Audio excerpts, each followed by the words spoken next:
Padre, te damos gracias en esta mañana por tu inmenso amor, por tu fidelidad, por tu misericordia para nuestra vida, Señor. Tú conoces nuestro sentar y nuestro levantar, Dios mío.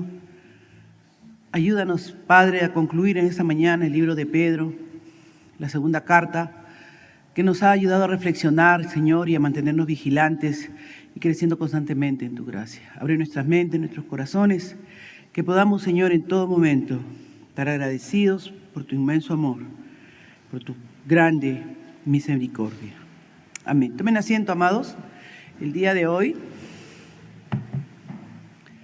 vamos a terminar la segunda carta del apóstol Pedro. Ha sido una carta de verdad muy desafiante para todos nosotros. ¿Por qué? Porque Pedro nos insta, nos habla y nos alienta, ¿no? Nos hace recordar a cuando Jesús le habló, ¿se acuerdan? Y le preguntó ahí en el Evangelio según San Juan, Pedro, ¿me amas? ¿Se acuerdan?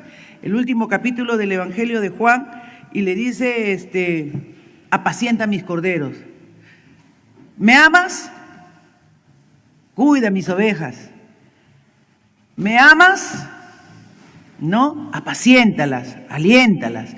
Le dice Pedro, tú lo sabes todo, Señor, no sé si lo podré hacer, ¿no? Porque ya lo había negado y ya se sentía él avergonzado, entristecido. ¿Cuántas veces, no? Nosotros también hemos prometido tantas cosas a Dios y no hemos cumplido.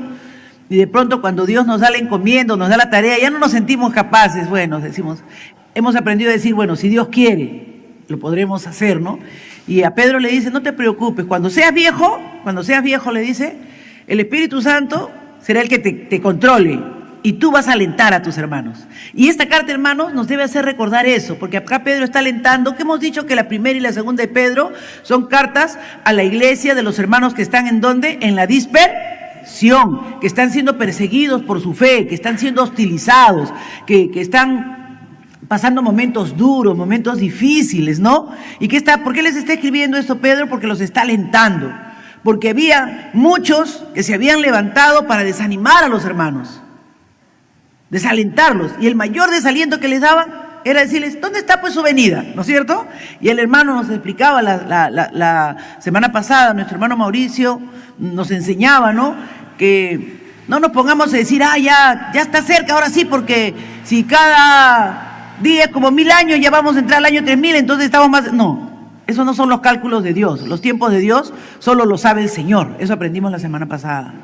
Pero sin embargo, Pedro nos alienta, ¿qué cosa? A mantener la esperanza. A mantenernos, no como que, Dios está demorando en venir, es un tardón. No consideremos que es demora. ¿Qué nos va a enseñar Pedro en esta mañana? Eso lo vamos a ver. A ver, veamos.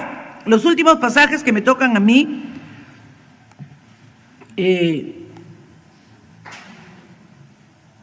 son del 14 al 18. Por favor, Alex, lee del 14 al 18 de segunda de Pedro, capítulo 3.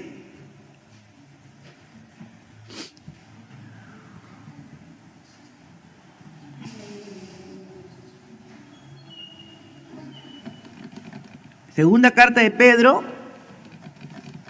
capítulo 3, los versos del 14 al 18. Qué bonito día salido de sol, ¿no? Nuestros niños van a ir a hacer su marcha por ahí y esperemos que todos los podamos acompañar hasta donde podamos. Amén. Sí, segunda de Pedro, capítulo 3, del 14 al 18.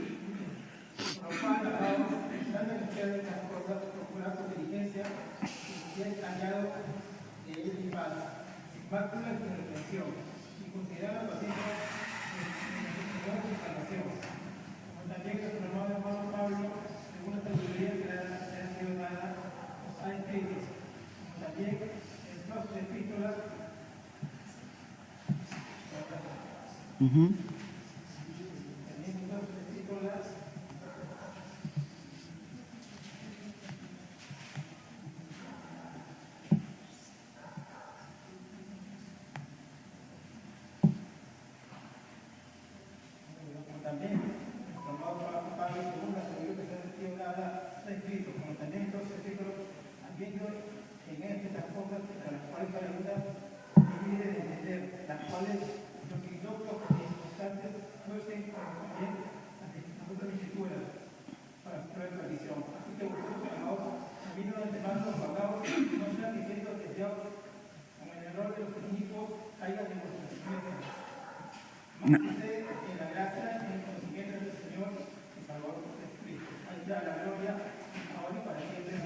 Amén.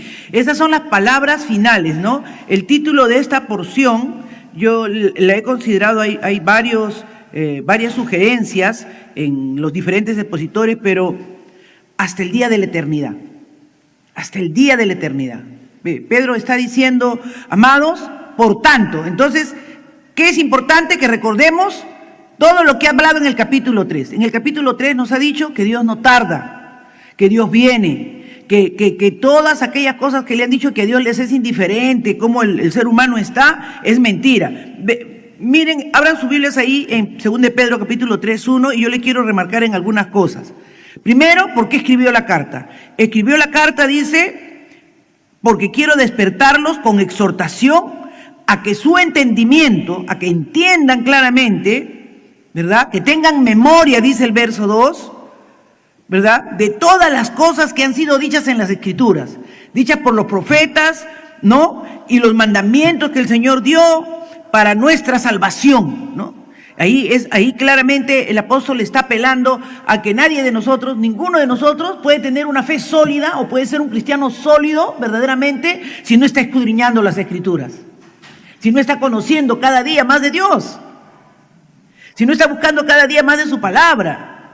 ¿No? Alguien me dijo en estos días que después de que terminé de dar una predicación el jueves, me dijo, me habría gustado saber esto desde muchacho. No tiene nada que ver. Las cosas son desde el momento que las sabes. ¿Amén? Mi hermano Ruperto me decía que él conoció al Señor como a los 50 años, hermano. Así es. Pero de ahí para adelante es lo que cuenta. No cuenta de ahí para atrás, cuenta de ahí para adelante.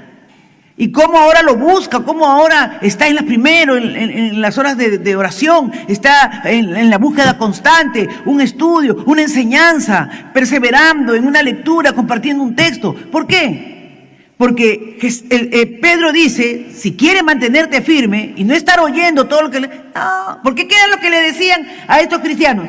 Señor, se ha olvidado de venir. Ya está tarde, ya está tarde, mira. Dijeron, ¿desde cuándo están diciendo esto ustedes? O sea, ahí en el año que Jesús murió habían pasado como 30 años cuando Pedro está escribiendo esta carta.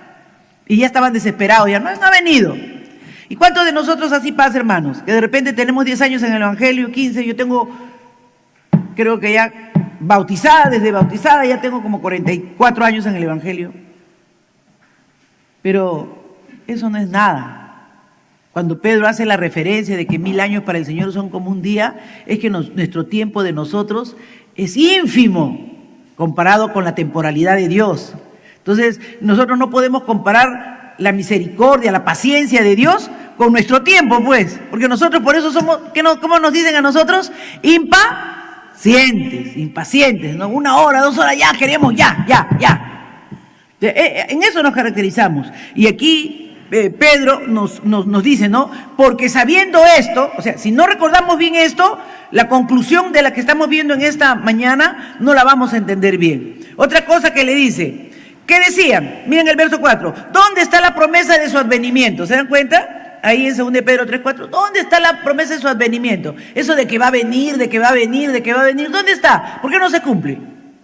Y eso es a lo que más apela el incrédulo, ¿no?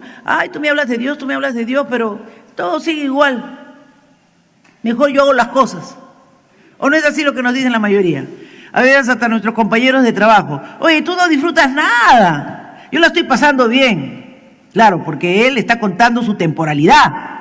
Pero nosotros no vivimos para el momento, nosotros vivimos para la eternidad. Ahora entienden el título. ¿Cuál ha sido el título que les he dicho? Hasta la eternidad. Porque nosotros no miramos la temporalidad de 20 años, de 30 años, de 15 años. Nosotros estamos viviendo para la eternidad, porque Cristo vino para que tengamos vida eterna. Yo he venido para daros vida y vida eterna. En esta temporalidad tenemos que esforzarnos por vivir justa y piadosamente, dice Pedro. Traten de vivir sin mancha y sin arruga. Va a ser difícil, bien importante lo que vamos a ver en esta mañana. Amén. Bien importante lo que vamos a ver en esta mañana, porque es la conclusión del libro, hermanos. Es la conclusión de la carta. Las cartas que han sido escritas para nuestra edificación, para prevenirnos, para animarnos, para alentarnos. ¿Quién no se siente desanimado? ¿A quiénes de nosotros tal vez no nos hemos sentido alguna vez como estos cristianos? ¿Ya dónde está su advenimiento? Tanto que dicen que viene, que viene. Y Pedro les tiene que decir, no te preocupes. Dice el verso 5, estos son ignorantes. Miren lo que dice, estos ignoran voluntariamente que el tiempo antiguo fueron hechas por la palabra de Dios, los cielos, la tierra, y provienen el agua y por él subsisten. Todo lo que hay, todo el mundo ha sido hecho. Y esos cielos que existieron, Dios lo hizo desaparecer por un diluvio, le dice. Si no, mira a Noé. No es que Dios sea indiferente. No es que Dios de vez en cuando no ponga su mano ahí para hacer sentir su poder, su autoridad, su dominio. Israel dijo, lo vamos a desaparecer. Comenzó el conflicto con los palestinos y con Hamás.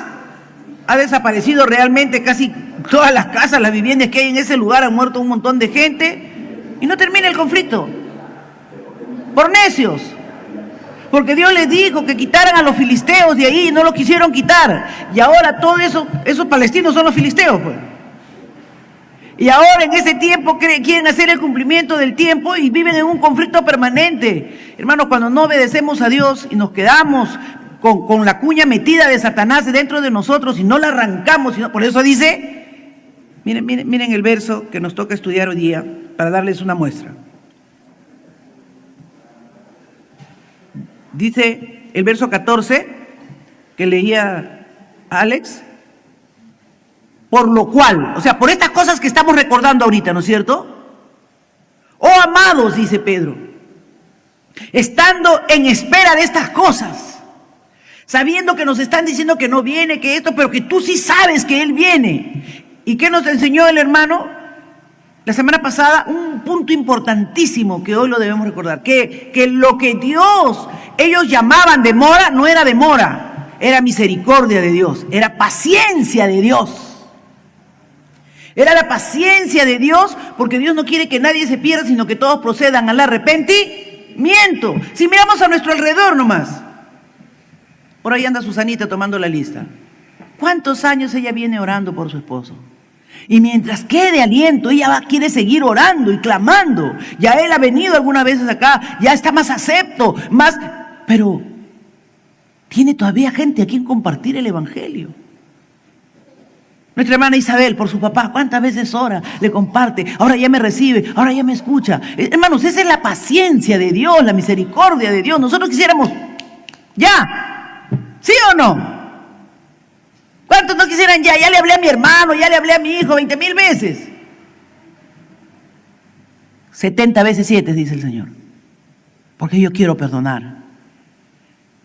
Dios no ha venido para que el hombre se pierda. Dios ha venido a salvar.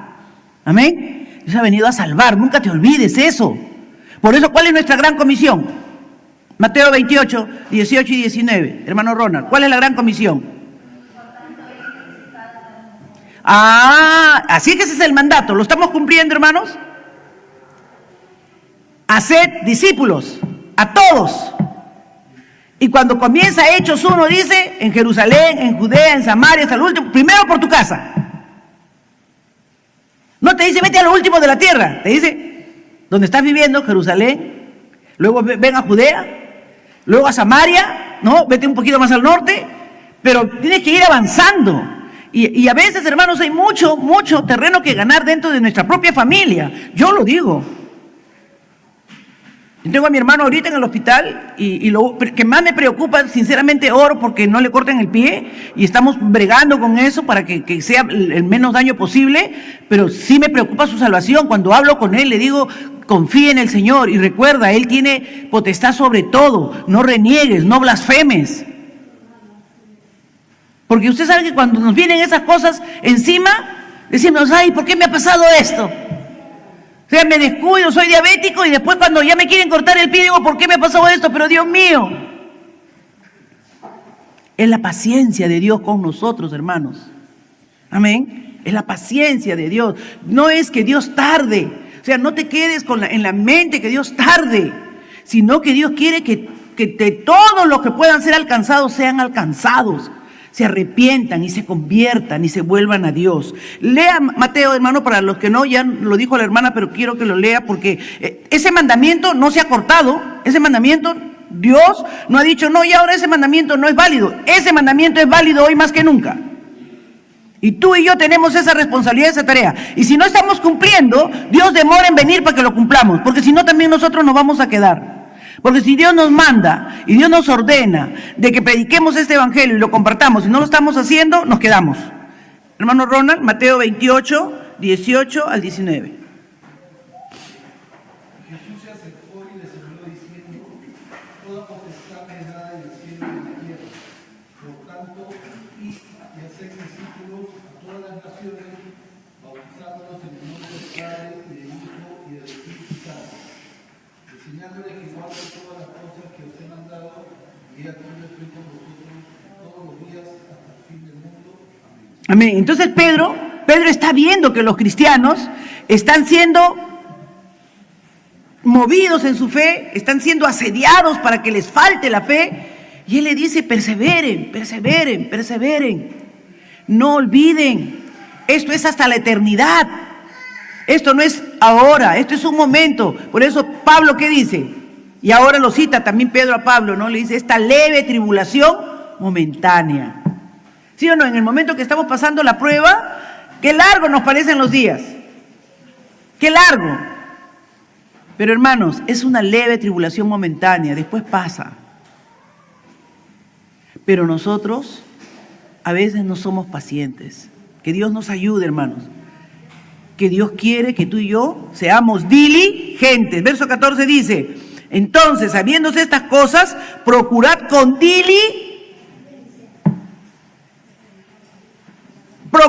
diligencia, ¿qué cosa? Ser hallados por Él, ser hallados por Dios sin mancha. Hermanos, miremos nuestra condición espiritual, miremos nuestra tarea, miremos lo que nos toca hacer. No, que no estoy cometiendo faltas o pecados, sino qué es lo que debo hacer y no hago, porque el que sabe hacer lo bueno y no lo hace, también le es pecado. Yo les enseñaba y lo repetía el día jueves, porque yo tuve la clase de maestros el domingo pasado en la noche, pero el jueves que me tocó dar y compartir al Ministerio de Familia, yo les compartía esto, que el problema no es ni la riqueza ni la pobreza, porque el rico ni había pecado, ni era adúltero, se vestía bien porque tenía plata y todo. Entonces, hermana, ¿cuál fue el pecado del rico? ¿Por qué se fue al infierno? ¿Por qué? ¿Por qué? Porque tenía un mendigo allí en su puerta y dejaba que coma las migajas, por no hacer lo que debía hacer. Porque ser rico no es malo, hermano, bendición maravillosa para quienes pueden tener un trabajo y ser prosperados, porque hay mucha necesidad para compartir, ¿o no? Hay mucha necesidad para compartir, hay mucha persona que podemos ayudar, hay mucha persona a quien podemos servir. Él no lo hizo. Así es que por no hacer lo bueno, también le contó como pecado y se fue al infierno. Entonces, eso es lo que tenemos que entender. Amén. Procurad con diligencia ser hallados por Él sin mancha. Sin mancha. ¿Y por qué dice irreprensible? ¿Cuál es la diferencia entre estar sin mancha y ser irreprensible? A ver, un comentario. Emily, ¿cuál es la diferencia entre estar sin mancha y ser irreprensible? ¿Cuál es la diferencia?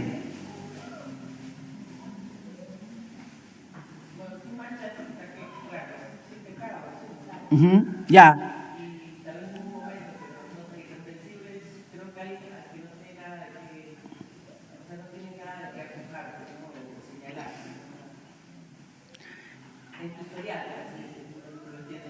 Ya, caliente, caliente, caliente, Alex.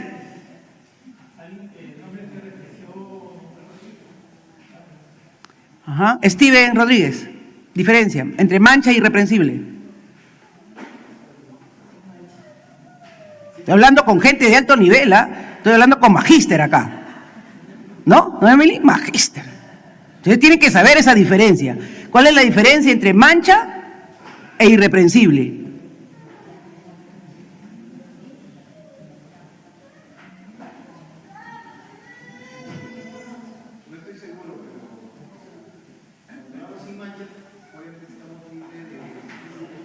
Ajá, muy bien.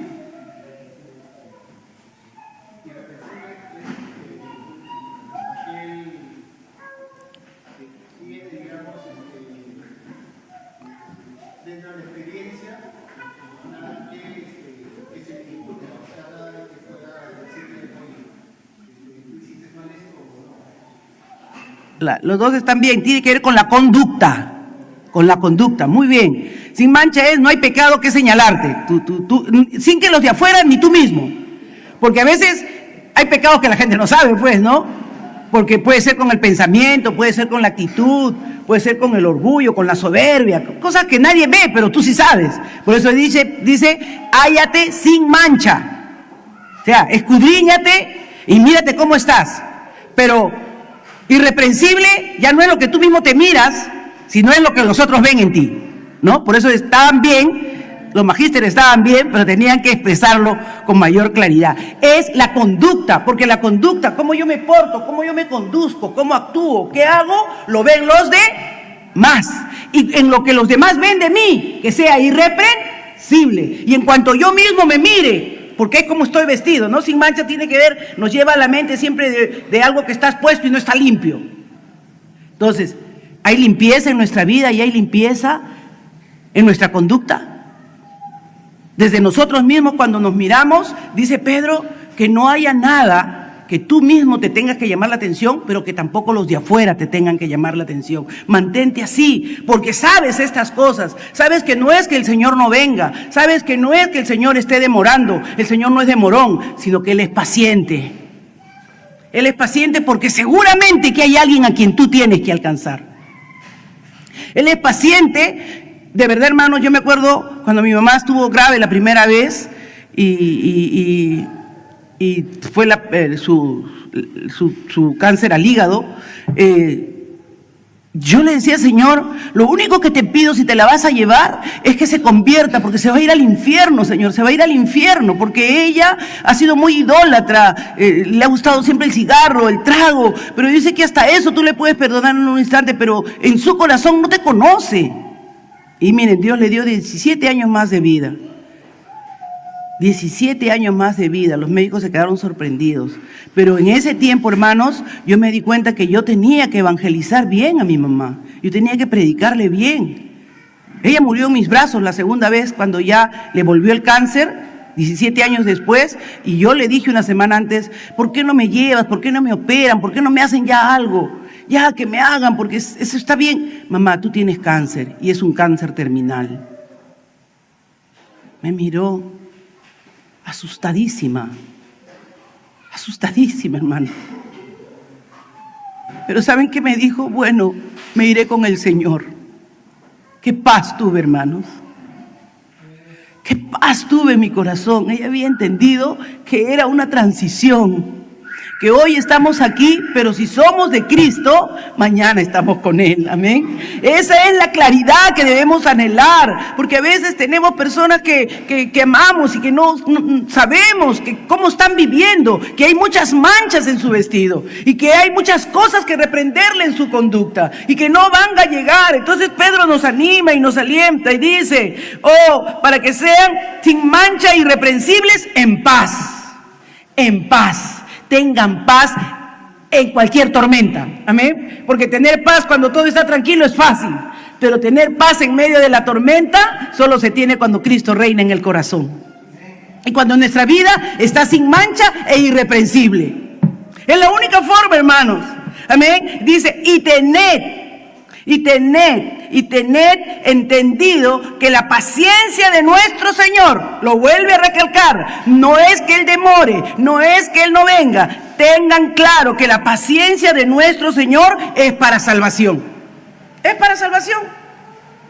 Lo que venimos hablando es porque hay alguien todavía que necesita entender y conocer el Evangelio. Hay alguien a quien tú todavía le puedes predicar el Evangelio. Hay alguien que todavía necesita ser alcanzado por la fe. Hermano, nuestra tarea no termina porque la gran comisión no es para el pastor, la gran comisión no es para el obispo, la gran comisión no es para los líderes, para el presidente de jóvenes, la gran comisión es para cada creyente, id y haced discípulos, le dijo. A todo aquel que es un hijo de Dios, que ha sido bautizado, tiene esa tarea y esa responsabilidad. Y ahí estamos fallando todos. Yo la primera de repente. Pero cada uno de nosotros siendo entendidos de que esta paciencia de Dios, que Dios no tarda como muchos piensan, sino que es porque ama y quiere que muchos vengan al arrepentimiento. Dice, como también nuestro amado hermano Pablo. Y es interesante que cite a Pablo, ¿verdad? ¿Por qué? Porque parece que Pedro y Pablo fueron dos grandes líderes y que cada uno tenía su estilo. Yo me siento muy identificada con el estilo de Pedro, ¿no? Yo soy muy apasionada, creo con mucha convicción lo que les enseño, porque lo vivo, porque es mi propio desafío hacer cada día una mejor cristiana, una mejor creyente, ¿no? Pero Pablo era más de esos expositores, ¿no? Que te sacan así bien esquemáticos, paso 1, paso 2, paso 3. Y dice, pero Pablo mismo, cuando ustedes presentan argumentos de que dónde está Dios, de que por qué no vino, de que cómo fue la salvación, cómo fue que se hizo hombre, cómo fue que se encarnó, ahí tienen, dice a nuestro hermano Pablo.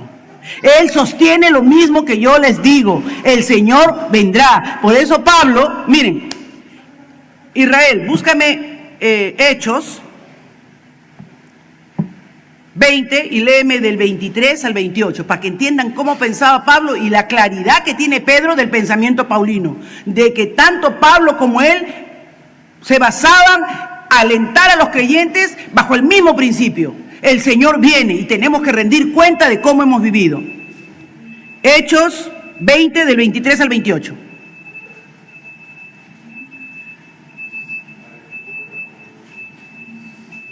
Salvo que el Espíritu Santo por todas las ciudades me da testimonio diciendo que me esperan prisiones y tribulaciones. Pero de ninguna cosa hago caso, ni estimo preciosa mi vida para mí mismo, con tal que acabe mi carrera con gozo y el ministerio que recibí del Señor Jesús para dar testimonio del Evangelio de la gracia de Dios. Y ahora, he aquí, yo sé que ninguno de todos vosotros, entre quienes he pasado predicando el reino de Dios, será más mi rostro.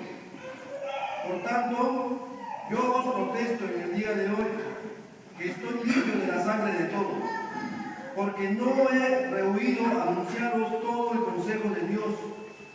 Por tanto, mirad por vosotros y por todo el rebaño en que el Espíritu Santo os ha puesto por obispos, para apacentar la iglesia del Señor, la cual Él ganó por su propia sangre. Amén. ¿Cuántos quieren acabar su carrera con gozo? ¿Cuántos queremos acabar nuestra carrera con gozo, hermanos? Y no tener en nuestras manos la sangre de nadie. Cuando dice la sangre de nadie es la condenación de nadie, porque todo el que estuvo a mi lado, yo le di el consejo de Dios. Yo le compartí la palabra de Dios. Yo no escatimé tiempo, ni hora, ni recursos para predicarle y para anunciarle y para hablarle del Señor. Ese sobrino, ese tío, ese hijo, ese esposo, ese hermano. Porque no escatimamos. No, yo estoy libre. Y yo creo, hermanos, que si Dios tiene la paciencia y la misericordia que hasta el día de hoy tiene, es porque no sé si todos podríamos levantar la mano y decir, sí, yo estoy libre. Yo a toditos les he hablado y les he anunciado. Y eso a veces no lo hemos cumplido. Así que, hermanos, Dios nos llama, amén, a hacer todo lo que esté en nuestras manos. Dice claramente aquí en el verso 15, tened entendido que la paciencia de nuestro Señor es para salvación, como también, ¿verdad?, nuestro amado hermano Pablo, según la sabiduría que le ha sido dada, os ha escrito. ¿Qué había escrito Pablo? Lo que acaba de leer nuestro hermano Israel, ¿no? Que él hasta el último instante, hasta el último momento. Él había peleado la buena batalla, él había explicado la fe, él había escrito cartas. Si no podía ir a un preso, lo había metido preso para que ya no siga predicando, pero con puño y letra había explicado. Ahí tienen ustedes a Efesios, ahí tienen a Tesalonicenses, ahí tienen la carta a los Colosenses. Oh, mis amados, tenemos que volver a leer, porque ahí está la explicación de toda la responsabilidad que tenemos como creyentes. Dice todo, verso 16, casi en todas sus, ¿qué dice? Casi en todas sus epístolas, hablando en ellas de estas cosas. ¿De qué cosas? De que el Señor no era tarde por venir, de que Jesús era el Señor, refutando a todos los falsos maestros. Recuerden que Pedro nos habla de los falsos maestros que tergiversan, que tuercen el mensaje de Dios. Y ahorita no vemos así nosotros también. ¿No vemos que hay un montón que tuercen el mensaje de Dios y que lo quieren predicar para su propio provecho, para sus propios intereses? ¿Cuánto de diligencia nosotros como creyentes, como hijos de Dios, estamos poniendo para entender y conocer cada vez mejor el mensaje del Evangelio? Necesitamos, hermanos, dice, en todas sus epístolas, hablando en ellas de estas cosas, entre las cuales hay algunas difíciles de entender, ¿no? Por ejemplo, la encarnación de Cristo, cómo fue por obra y gracia del Espíritu Santo. A ver, no, pero a un incrédulo, a un pagano, que tú le expliques la encarnación, ¿es difícil o no? Hay puntos difíciles. La transustanciación, la kenosis de Cristo, el vaciamiento de Cristo, cómo se despoja de ser Dios e hijo de Dios y se hace semejante a los hombres. Ayer muy bonita, una de las conferencias que tuvimos ayer en el seminario de misiones, que estuvo presente todo el departamento misionero y que supongo que va a repetir la conferencia acá porque estuvo muy, muy interesante y muy necesaria. Y algo bien importante, ¿no? La pregunta fue, ¿por qué Dios no encargó a los ángeles que predicaran? ¿Por qué nos ha dicho a nosotros, que somos pecadores, débiles, y que, bueno, nos arrepentimos, prediquemos la palabra del Señor? ¿Por qué no los ángeles?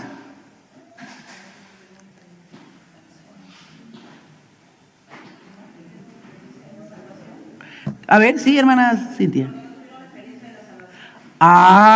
Porque no es que no haya, para ellos no ha habido oportunidad de ser redimidos. Ellos solamente esperan el juicio. Los ángeles se rebelaron y ya sabemos que hay un grupo para condenación y un grupo que se mantuvo fiel. Ellos no han podido experimentar ni saber lo que es la naturaleza caída. Por eso se tuvo que encarnar Cristo, se tuvo que hacer semejante a nosotros.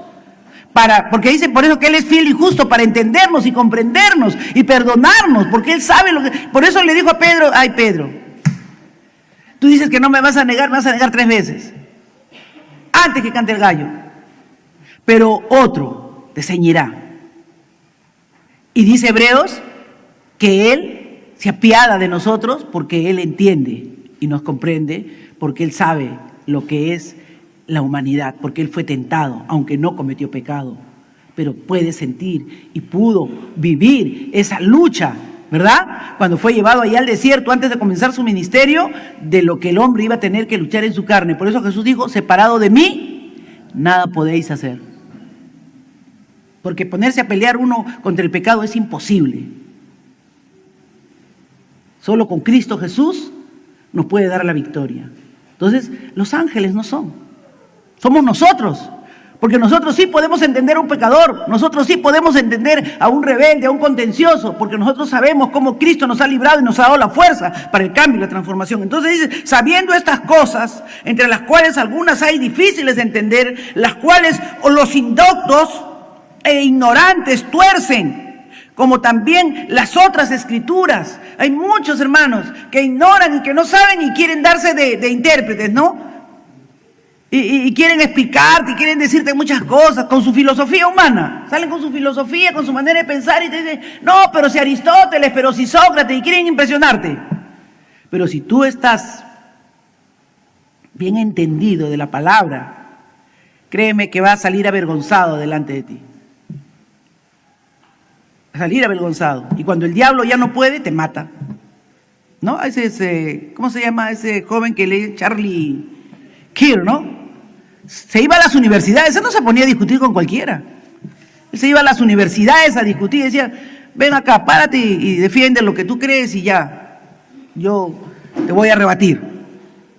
Y la impotencia, ¿no? De siempre responder tan contundentemente a sus opositores, los llenaba de rabia, de enojo. ¿Por qué mataron a Cristo? A este, si no lo matamos, ya toda la gente se va tras él. Era la única manera de frenarlo. Pero nos consuela lo que dice la palabra del Señor, que Dios ama la muerte de sus santos. Amén. Porque siempre trae más gloria y más honra al Señor. En diferentes países, en Europa que estaba muerta, se han levantado y han comenzado a hacer marchas por Jesús, han comenzado a testificar y a declarar su fe. Les ha dado la valentía. Necesitábamos un mártir. Cuando el diablo pensó que lo destruía, Dios solo sonreía porque va a la presencia del Padre a gozarse con Él. Para nuestra humanidad y para los que no son creyentes, ¡ay, qué mayor desgracia! Pero para los que somos hijos de Dios, qué mayor gozo. ¿Qué decía Pablo? Yo no sé si quedarme aquí para seguir rebatiendo el Evangelio, seguir escribiendo cartas o irme con el Señor, que es muchísimo mejor. Así que, hermanos, aunque entendemos y comprendemos y decimos, ay no, pero su esposa, sus hijitos están chiquitos, no, ya la esposa se puso como directiva y ella va a continuar el ministerio del esposo y ya está a la vanguardia. O sea, el quien sabe que es de Cristo continúa. Esto de Dios, si has puesto la mano en el arado, ya no puedes tirar para atrás. Ya no puedes tirar para atrás.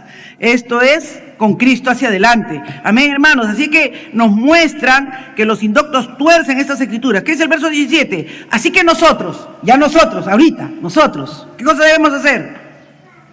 Oh, amados, así que vosotros, oh amados, sabiendo de antemano, guardaos, no sea que arrastrados por el error de los inicuos, caigáis de vuestra firmeza. Pedro veía, ¿no?, que eran violentados, eran terriblemente tratados y como humano veía que algunos se desestimaban, se desesperaban. Ustedes saben que Pedro y Pablo estuvieron en una cárcel muy famosa de esos tiempos que se llamaba Mamertina.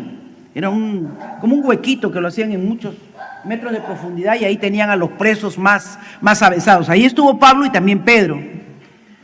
Y cuando lo sacaron ya sentenciado a Pedro para matarlo, los historiadores escriben que le hicieron primero ver la muerte de su esposa. Y dice que también la crucificaron para que la muerte sea lenta. Y él tenía que estar mirando. Y él le decía, mantente en la esperanza, mantente en la esperanza. Recuerda, Él vendrá. Él vendrá, hasta que le vio expirar. Y cuando le tocó a él, dijo, yo no soy digno de que me crucifiquen como mi maestro. Y por eso él fue crucificado, según la historia, boca abajo. ¿Se dan cuenta, hermanos, del poder del Evangelio cuando alguien tiene la convicción y sabe en qué está arraigado y en qué está fundamentada su fe? Tenemos que saber, hermanos, de dónde viene nuestro auxilio y nuestro socorro. Así es que Pedro dice, guardaos. Nos alienta en esta carta, guardarnos, hermanos, a mantenernos firmes, no caer de esa firmeza, no desmayar. Sí, así como a Pedro, el diablo muchas veces nos ha pedido para zarandearos, así hemos tambaleado y el mundo nos ha tentado y nos ha querido seducir, pero en esta mañana el Señor te dice, mantente firme, mantente firme, mantengámonos firmes, hermanos, amén, mantengámonos firmes en esa convicción de quién somos hijos y quién nos ha rescatado y quién nos ha sacado de las tinieblas a su luz admirable, aleluya. Antes bien, Pedro dice, y esto es lo que Dios nos dice en esta mañana, creced en la gracia. ¿Cómo se crece en la gracia? Desarrollando nuestra vida espiritual, invirtiendo tiempo en las cosas de Dios, y sumergiéndonos en esa palabra viva, en esa esperanza bienhechora que es Dios. La gracia de Dios solamente se puede crecer en Dios, porque proviene de Él. Dice, y el conocimiento de nuestro Señor Jesucristo. Permanezcamos en la palabra. Yo sé que a veces es un poquito tedioso los domingos en la mañana, ¿verdad? Estar a las 9:15, los que trabajan toda la semana y algunos trabajan hasta sábados, levantarse el domingo temprano, pero si consideran que es día del Señor y que en la tarde se pueden recostar temprano, de repente hacen el esfuerzo. El Señor se merece cualquier esfuerzo que nosotros podamos hacer por Él, porque el conocimiento de nuestro Señor es necesario, es muy necesario, hermanos. De verdad, yo les doy gracias al Señor. El día jueves, como 2 o 3 personas se me acercaron y me dijeron, hermana, esa enseñanza, ese entender cómo trabajar de una manera directa con nuestros hijos los primeros años y luego cómo ir mirando y modelando su conducta los siguientes años de su adolescencia, qué vital es, qué vital es. Y yo le daba gracias al Señor. Le decía, pero no solamente es eso, es que tengas el conocimiento de la palabra de Dios. Ven los martes para que aprendas doctrina, para que no solo impongas una religión a tu hijo, sino para que impongas tu fe. Fe son convicciones, cosas que tú entiendes y tú comprendes y sabes. No solamente imposición, no, tenemos que ir para la iglesia porque ya vamos, pero es que esto y aquello y lo otro, no. Lo que les decía el jueves, cuando tu hijo ya es adolescente, explícale, dile, ¿cuál es tu fe? ¿Cuáles son tus convicciones?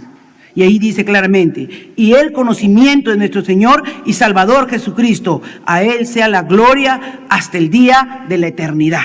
Hasta la eternidad, hermanos, en que estaremos con Él. Amén. Oremos. Padre, yo te doy gracias en esta mañana.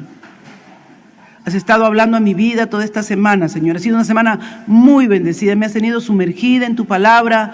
No me has dado tregua, Señor, pero tú has sido bueno y maravilloso. Qué lindo es pasar tiempo en tu presencia y recuperar, Señor, esa constancia. Quita toda pereza.